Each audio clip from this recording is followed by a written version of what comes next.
Assalomu alaykum hurmatli kitobxonlar.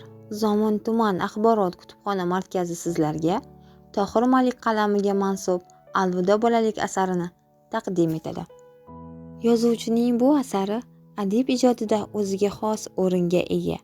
Bu asarning asosiy g'oyasi hech kim jinoyatchi bo'lib tug'ilmaydi. Bolani atrof muhit, jamiyatdagi turli xil illatlar jinoyatchiga aylantiradi. Adib jinoyat olamini shaytonat, ya'ni shaytonlar yetovidagi zulmkor mamlakat deb atab, ehtiyot bo'ling, bu ko'chaga yaqin yo'lamang, boshi berk bu ko'chaning adog'ida faqatgina azobli, xorli o'lim topasiz demoqchi bo'ladi. Ushbu asarning nomidan ham ulkan ma'no anglash mumkin.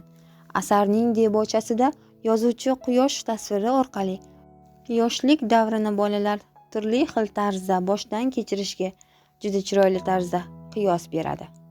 Asardagi Asror, Salim va Dilfuza kabi obrazlarning suyanay desa suyanchig'i, dardlashay desa dardkashi yo'q. Hattoki ona tili darsida baxtli bolalik haqida insho yozish uchun arzugulik xotirasi ham yo'q. Ayniqsa asardagi Asror obraziga achinasang kishi, bechoraning o'z mustaqil fikri bo'lsa ham uni bayon etolmaydi. Uning o'qishga bo'lgan qiziqishi va maktab fanlarida faol bo'lishiga qaramay, otasi sabab orzular uchun kurasha olmaydi. Asarning yana bir qahramoni esa oiladagi yo'qchilik, otasining oilasiga bo'lgan mas'uliyatining yo'qligi sababli erta kunda qarib, ulg'ayib qolgan Salim obrazidir.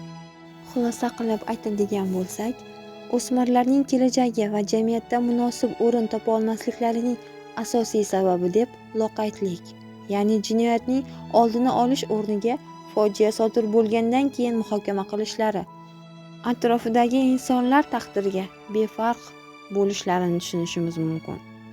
Asar fojiali yakun topadi.